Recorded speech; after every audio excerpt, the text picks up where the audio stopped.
Merhaba guhterwanên ezîz, ez Serdar Şengül. Ez Ferzan Şêr, di vê beşê de me bi giştî qala wêje û şer bikin. Em ê di beşa pêşî de jî nivîskarekê Kurd bikin mêvan, bawekî berfirehtir, rengîn û pirs û bersivên xwe re di mijarê xwe de kûr bibin. Mamoste tedî de edebiyatê de şer û di wextên edebiyatê de şer du tiştên ji hev cuda ne. Wek tiştên epîk, lehengî filan ew bi giştî di tamama edebiyata de mijarên du tiştên ji hev cuda ne. Tu ser vê yekê çi difikrî, tê çi bêjî ji me re? Ne rast e, yani şer heqîqetê jiyan û dîroka mirovahî ye. Her çi qas em dixwazin vê çavê xwe bigirin û neyên bîra xwe. Çünkü di şerê de xusûsiyetên taybetmendiyên şexsiyeta insana bêtir derkeve pêş, hovîtiya me, dijminatiya me û meyla me ya li ser xerakirinê, li ser zebt û rabtê însanên din. Hemû tişt di dema şerê de derkeve pêş yan jî rû dide. Loma hem di dema şerê de afirandina edebiyatê yan jî pêkanina edebiyatê zehmete tiştekî dine, hem jî rengvedana şerê de edebiyatê de ji hev cuda ye, ama dîsa ji hev û dûra tekîldar e. Ji ber ku zehmete edebiyat nas jî hem gelek zorê da ku vê şerê bi heman avayê resm bike, tesvîr bike û carna jî naxwaze berê xwe bide vê mijarê bu avakî din da ku mesela meyla wana ji birkirînê hene meyla wan hene ku hin biyara qet neyê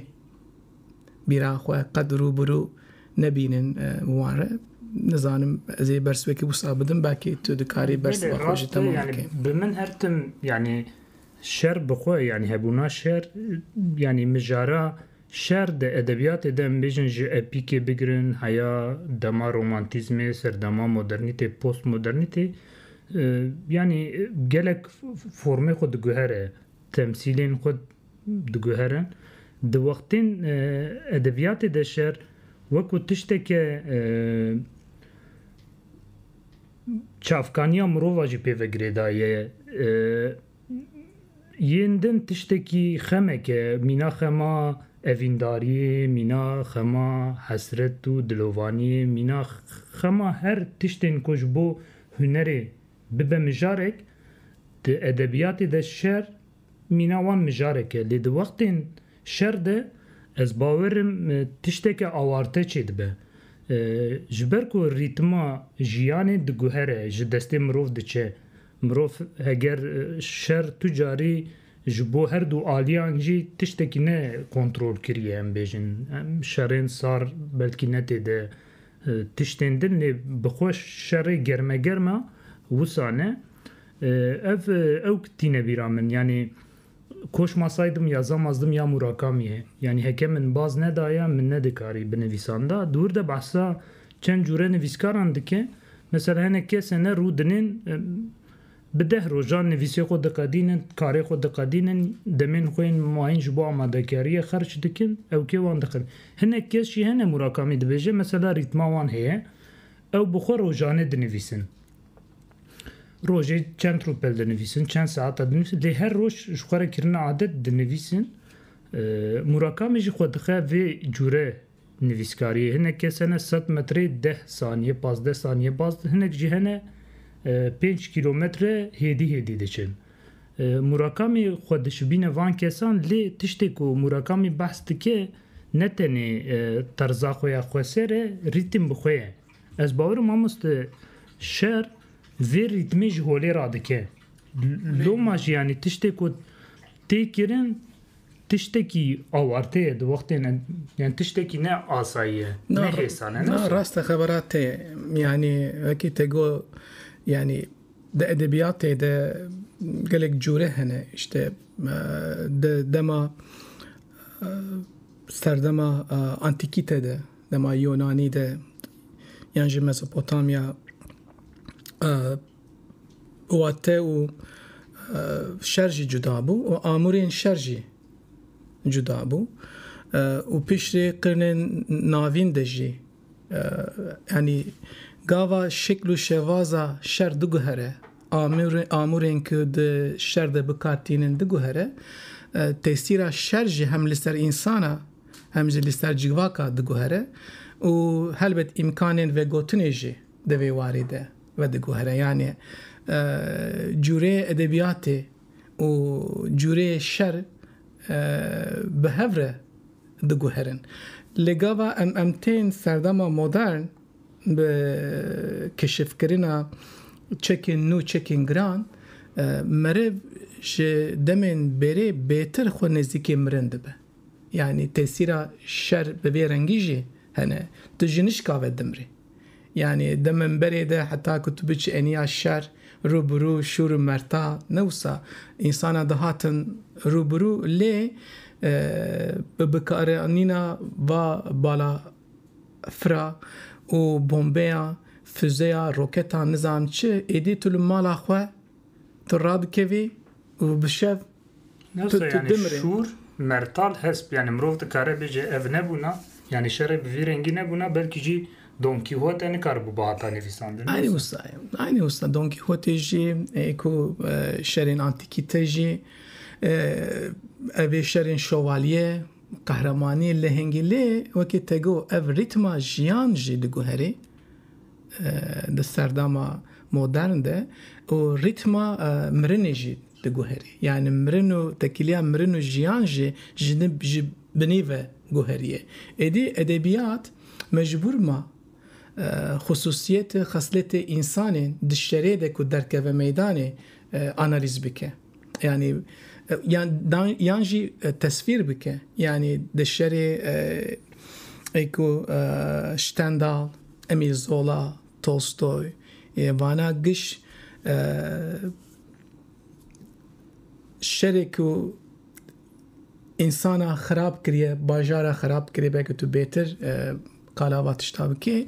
يعني هم باجارا هلدوشن هم جيانا هلدوشن اكونومي هلدوشه جواك هلدوشه وجي لاش بدنا جهف دبن جبوكو بيتر ما مستتبعسا هلوشينا باجارا كريا يعني جبوكو زلالتر بيفهم كرن مثلا سبالت هوا سواشي و ادبيات يعني شري هوائي و ادبيات تد برتوكا خوده مثلا بحثا ایریشین بمبارانین هوایی ین لباجارن آلمانیای هاتنه کرن وینه یک چیده که مثلا اوج راپورتن شر وردگره تو بخوازی از بحثاوی بکن پاری که مثلا دبیجه 400,000 جاران تیاره سورتی کرنه بقاسی میلیونک بمب آویتنه 131 bajarok navçe yani cimrov le nişteci hindijin buna armanç kimzede 600,000 kesin sivil mirine de dawiya vi şeride embejin bqasi 7-8 milyon kes cumalen xun bune bemalmane ev balkeş mamuste le kölne seri kesi nezi 6 ton molos le Dresden'e 40 ton مولوس دکوه یعنی هلوشین یعنی تصویری که اوقاس خورد من ندید و یعنی جبوشه نه aynı usaya yani ne tane bajara mesela hem remark hem kesinden pişti şeri cihana yekemin o bitaybedici şeri cihana duyemin le evde yekemin de kavme bahsa şeri spera dikir yani evka خورد جوان ايكو قليوان هفيين خو بيزلقينه بحثا قاوا بحثا وان دكه بحثا لهنگي دكن ديتين كو نكارن سري خوش سبري درخن ولا شيوان بالروجات سبرنده دنا ترسو خوفه ده او خوف ترسه ده دنا سپرانده دما و گاوا درد کهون جسپرین خواه اما با یک گله دو گله ده کهون ارده و لاشیوان جهف دبه یعنی انسان ایده دوان شرا دا هم سینورین لاش انسانی جی دیتنه و باکی جارا اول مزناهای ترس انسان جی ناس کرنه yani ev lehengi و میتولوژین شر و قهرمانتی و میرانی شو ناخوه لبو ترس و خوف انسانا ضعیفیا اوی لاش و گوشت و خون لهمبری هیسین و بومبه و واتشتا دا دیتنه و ام اوی هلوشینا لاشا هلوشینا باجارا ببه مجار ادبیاتا لسر شر يعني شريش خورده من وكي هيس شيء او شيء تبيرا من مثلا ام بيجن دون كيهوتة ام بيجن شرن بري خو يعني وك ايروني جي بكارتينه ايرونيا وان دك ام بيجن شر دارا دك مثلا افتش دك كو بي كني خو دك يعني كي خو بي دك فيجي دك امورا ويجيا خو د سردما مدرنيتي د وكي كنت باسكر خوف ترس سيبر جورين جورو شوازن جوهرينا امورن شر وقت د جوهر لدي ساجد دويجي دجي برسفه که ایرونی خاطه ده بینه gecenin sonuna yolculuk ya seline mesela ve derece di çava kombejin de serdema kevnar de embejin leheng bileheng buna xod veje de ce ki xurt digirt Don Quixote haneki kopye dikir İroji mesela gecenin sonuna yolculuk yek derti mesela hemen tişti hemen ironiyle ser leşker andık. Leşker ekeye mesela her dreve kozukan deradize haneki kopye dike rezil rüsva dibe. Ne raste yani mesela edebiyat taşar çikriye de mesela فراستا me derbarê mirovahiyê de jî berfirehtir kir. Çünkü em meyla me heye, gava em însan jî bifikirin, dîroka mirovahî jî bifikirin, em pêşî berê xwe didin felsefe, femkirina aqlê însana, huner, em berê xwe didin pêşî şaristaniyê. Em qet naxwazin bila şer wekû însanên şerker bîne bîra me. Em dina xwe de ji bo xwe jî em qebûl nakin ku meyla me, xwesteka me ji bo şer heye. لما اف قاوا الشر دقومه ادبيات ناس چدكن انسان دناف الشريده چاوا دگوهره شخصيته انسانه مثلا چاوا انسان بدسته خو بمليون انسان دكوجن ايكو اف بومبين اتومي چكرنا وانا انسان هونين بون يعني زانست بون اينشتاين بگره حتى فيزيك ناسين ويستردمي وگلك فيلوزوف يعني چاوا اريكرنا چاوا مشروع کرنه اف شعر ادبیات شعر سردما yani revşe avarte jibo gişamedike şart mercin jibeşa hususiyete mrovahiye yani neynuke liberme liberruyeme degre em de heman demede emin şey karakterame hovtiyame vahşetame ne de heman demede dilpakiyame faziletame yani eku dibin işkenceye de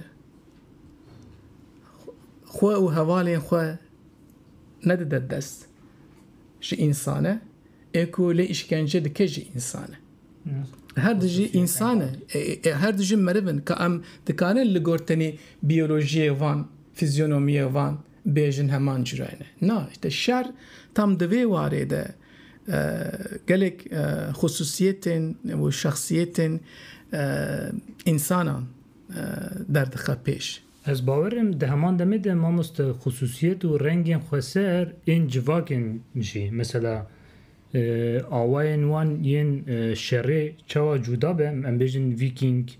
Yunan, Kurd, Türk her yek civan yani di serdemên kevnar de usulên wan yên şer çawa cuda bin wekî ku te behsa mirovan kir bawekî ontolojîk te behs kir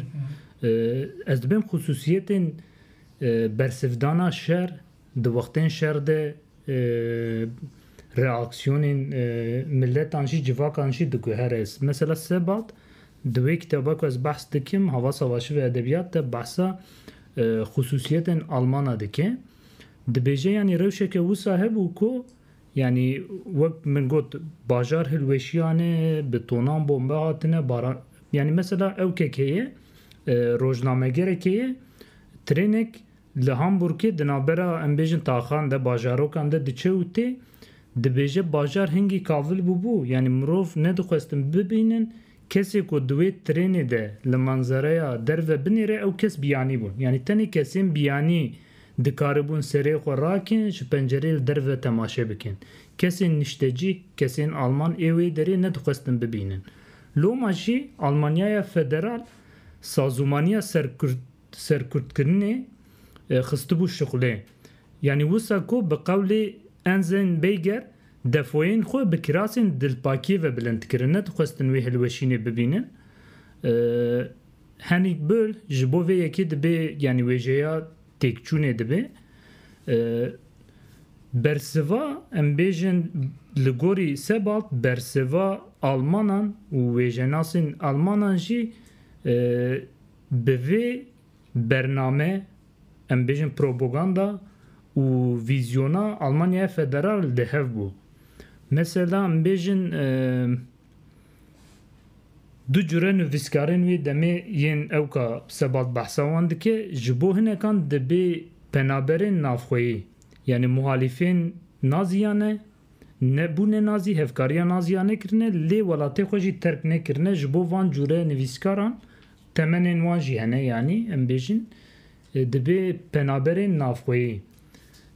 Ev kes mesela piştî şer li pey qedr û qîmet û îtibara xwe ya berê tevgeriyane tiştên şêmber ramana azadiyê lê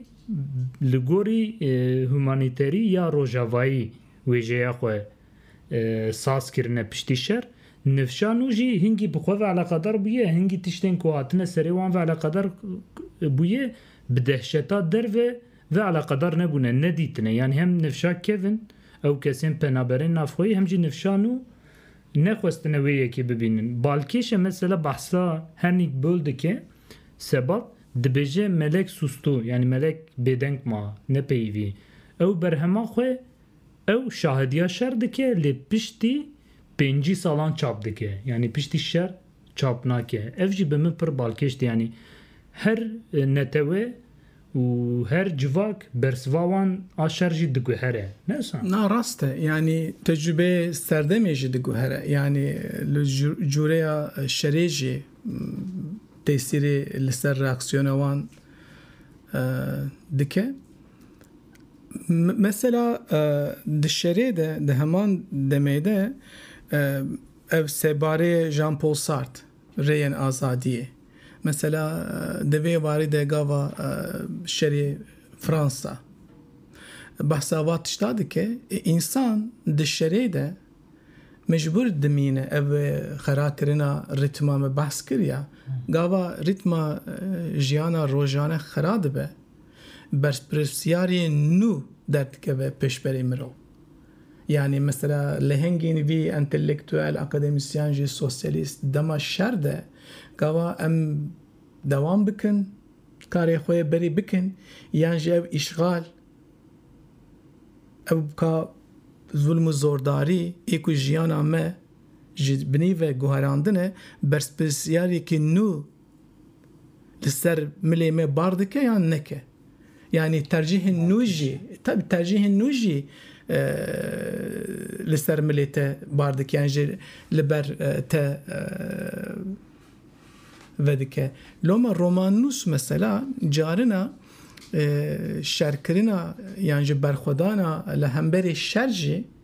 vekî parçeyekî dilpakiya fazileta insana yani ji kemilandina mirovahiyê dibînin. İşte mesela di şerê Vietnam cara ewil Graham Greene 55 da romanek nivîsiye yani The Quiet American bêdengin mesela vana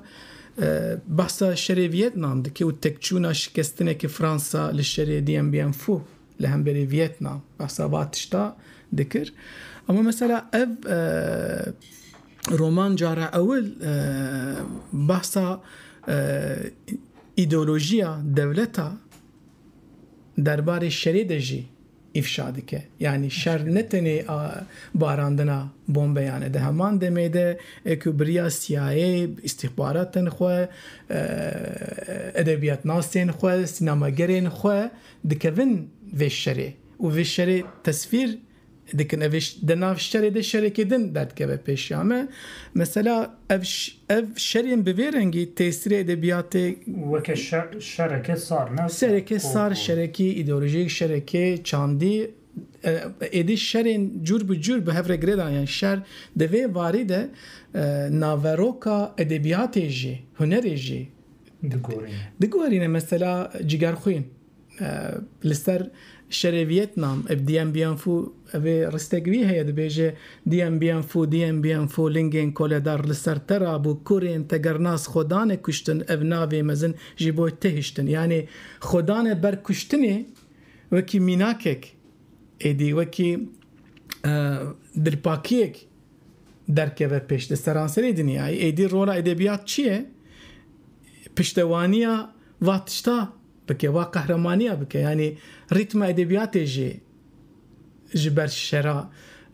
diguhere di vê nevê berê xwe didin mijarên ku bi şerê girêdayîne Mamoste em parêkî jî werin meseleya me ya parêkî jî wextê em dibên şer te diyev şerê domdarî û şerê sar li ser Kurdî her domdar e yani tu carî ev 100 sal Kurdî qet nebûye yani hem şerê germa hem jî şerê sar mesela bi min pozisyona em parêkî jî behsa Kurdî bikin mesela nivîskarên Kurd yani bona mînak mesela Karmamîz Elî Hesenyani mesela çîroka wê tenê mesela hêjayê ku bibe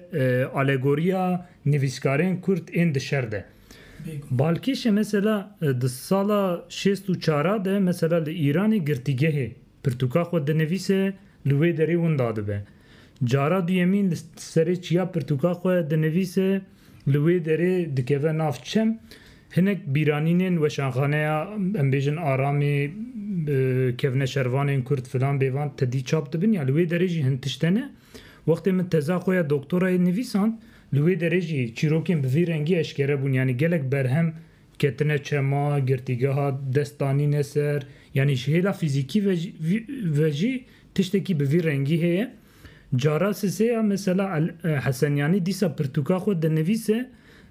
emanetê hevalekî xwe dike di mala wê de top lê dikeve win dadibe cara çara pênca filan çend sal derbas dibe yani ew pirtûk naqede yani ta ku diqede êdî ew jî dervê neşaşbin li Ewropayê cîkî diqede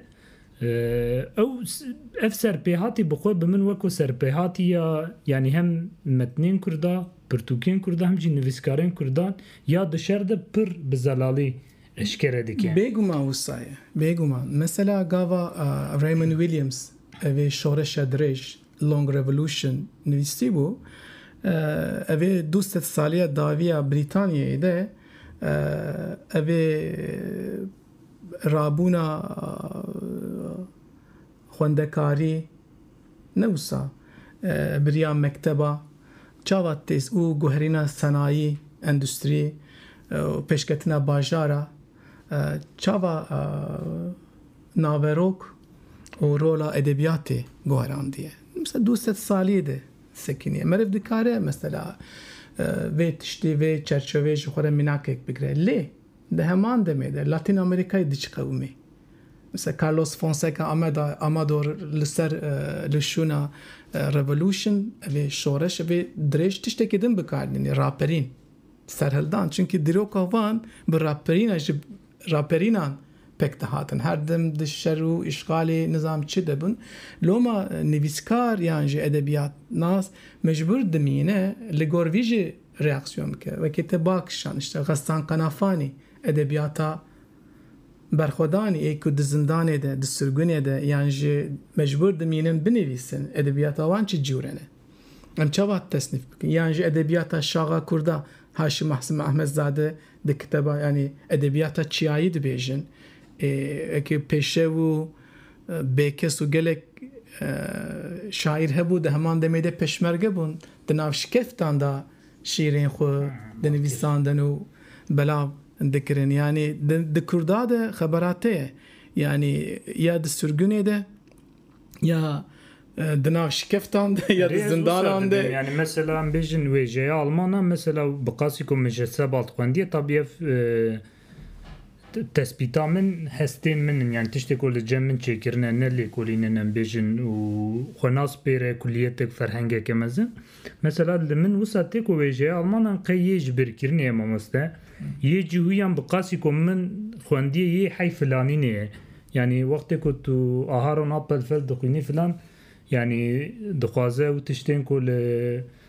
كامبان هاتنا سري وان صوبايا ببينون وان بكوجن فلان حيفيقو هلتينن